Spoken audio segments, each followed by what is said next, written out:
Make in India विफल हो चुका है, इसलिए अब वे फेक इन इंडिया की कोशिश कर रहे हैं।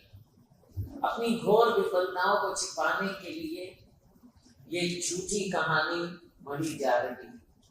ये एक राजनीतिक साजिश है और कांग्रेस पार्टी इसका डट कर सामना करेगी। नेशनल हेरल्ड के बारे में कुछ तथ्य आपके सामने मैं जरूर रखना चाहूंगा।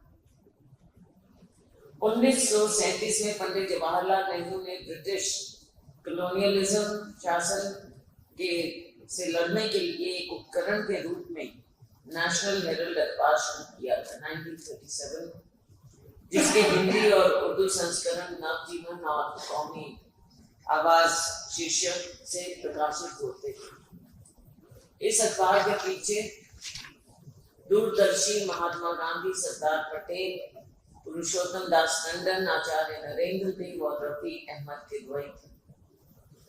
अंग्रेजों को इस अखबार से इतना खतरा महसूस हुआ कि उन्होंने 1942 में भारत छोड़ो आंदोलन के दौरान नेशनल हेरल्ड पर बैन लगाया था और ये बैन 1945 तक चला।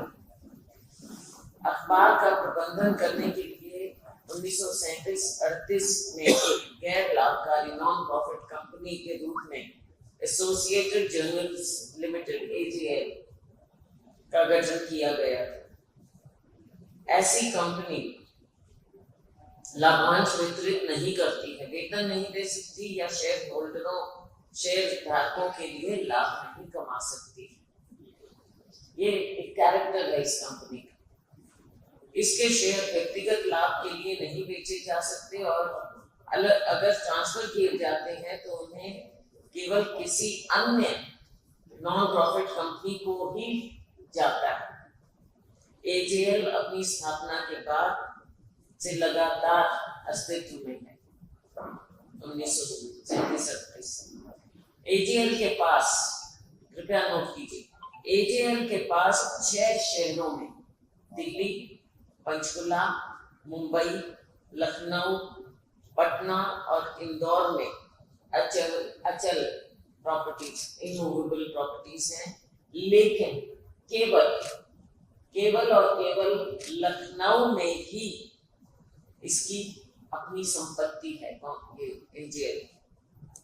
अन्य सभी कंपनियां केवल समाचार पत्र के संचालन के लिए AJL को लीज पर दी गई। यह आरोप कि AJL के पास हजारों करोड़ों रुपए की अचल संपत्ति है, ये निराधार है, क्योंकि लीज पर दी गई संपत्ति ओनरशिप वाली संपत्ति नहीं है। भारी वित्तीय घाटे के कारण AJL और नेशनल हेरल्ड कर्मचारियों के वेतन, VRS बकाया कर और अन्य देनदारियों का भुगतान नहीं हो सकता था। बहुत साल से ये एक समस्या चल रही थी। कांग्रेस पार्टी ने नेशनल हेरल्ड को केवल एक समाचार पत्र नहीं, लेकिन भारत के स्वतंत्रता आंदोलन और कांग्रेस विचारधारा का जीवंत प्रतीक मानते हुए संस्था की रक्षा के लिए 90 करोड़ रुपया ऋण दिया। कानूनी सलाह पर कांग्रेस ने यंग इंडिया लिमिटेड नामक एक अन्य नॉन प्रॉफिट कंपनी और ये कंपनी अधिनियम 213 के तहत धारा 25 कंपनी बनाई, जिसमें श्रीमती सोनिया गांधी जी, श्री राहुल गांधी जी, श्री सैम पित्रोदा, स्वर्गीय श्री मोतीलाल वोरा जी, स्वर्गीय श्री ऑस्कर फर्नांडिस जी और श्री सुमन दुबे जी निदेशक। कंपनी ने कांग्रेस पार्टी को 50 लाख रुपए देकर AJL से 90 करोड़ रुपए का लोन लिया। बदले में AJL ने अपने शेयर यंग इंडियन को ट्रांसफर कर दिया।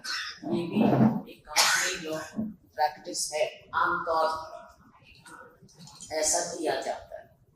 कंपनी अधिनियम की धारा 25 के अनुसार कोई भी निदेशक वित्तीय लाभ, पर्सनल वित्तीय लाभ नहीं उठा सकता, ना वेतन, ना लाभांश, न लाभ, ना डिविडेंड, ना प्रॉफिट, ना सैलरी, कुछ भी नहीं ले सकता है कोई भी।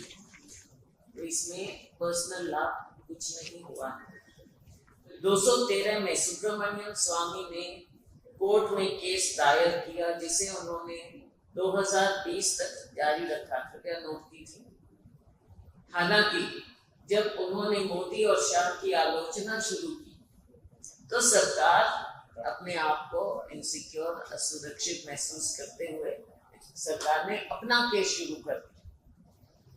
इससे पहले 2012 में सुब्रमण्यम स्वामी की चुनाव आयोग में की गई शिकायत खारिज कर दी गई थी।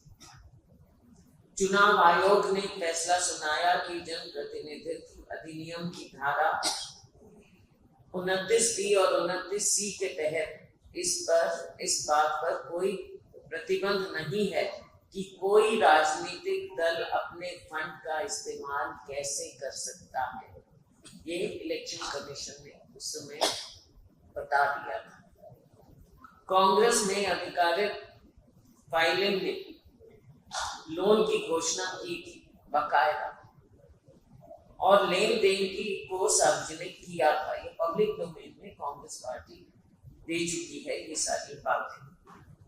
सुब्रमण्यम स्वामी की शिकायत, जिसे 2012 में चुनाव आयोग ने खारिज किया था, बाद में ईडी द्वारा लगभग 3 वर्षों तक जांच की गई थी। चुनाव आयोग ने फैसला सुनाया कि जन प्रतिनिधित्व अधिनियम की धारा 29B और 29C के तहत इस बात पर कोई प्रतिबंध नहीं है कि कोई राजनीतिक दल अपने फंड का इस्तेमाल कैसे कर सकता है। ये इलेक्शन कमीशन ने उस समय बता दिया था। कांग्रेस ने आधिकारिक फाइलिंग में लोन की घोषणा की थी बकायदा, और लेन देन को सार्वजनिक किया था। ये पब्लिक डोमेन में कांग्रेस पार्टी दे चुकी है ये सारी बातें। सुब्रमण्यम स्वामी की शिकायत, जिसे 2012 में चुनाव आयोग ने खारिज किया था, बाद में ईडी द्वारा लगभग 3 वर्षों तक जांच की गई थी। अगस्त 2015 में ईडी ने कोई गड़बड़ी नहीं पाई और फाइल बंद कर दी। मोदी सरकार ने उस समय के ईडी निदेशक श्री राजन कटोच को हटा दिया, क्योंकि वो चाहते हो नहीं उनकी बात कर पाए होंगे, उन्हें हटा दिया। और सितंबर 2015 में मामले को फिर से खोल दिया, जो कि राजनीतिक प्रतिशोध का एक स्पष्ट उदाहरण। 2023 में ईडी ने एक अनंतिम कुर्की आदेश जारी किया, जिसकी पुष्टि 10 अप्रैल 2024 को एक न्यायाधिकरण ने की।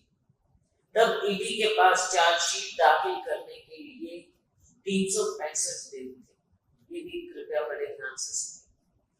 365वें दिन, अंतिम दिन 9 अप्रैल 2025 ईडी ने चार्जशीट दाखिल की, जिसे अब सार्वजनिक किया गया। लास्ट डे में करते, पूरा साल कुछ नहीं मिला, कुछ नहीं कर पाए, लेकिन पॉलिटिकल मैंडेट का राजनीतिक प्रतिशोध होता है। उदाहरण आप देख सकते। अगर कोई सबूत या वास्तविक गड़बड़ी होती तो सरकार को आखिरी दिन तक इंतजार नहीं करना पड़ता। यह देरी मोदी सरकार की हताशा और नैतिक राजनीतिक दिवालियापन दोनों को दर्शाती। कुछ बातें मैं फिर से आपके सामने रखूं। यंग इंडियन ने एजेएल का अधिग्रहण नहीं किया।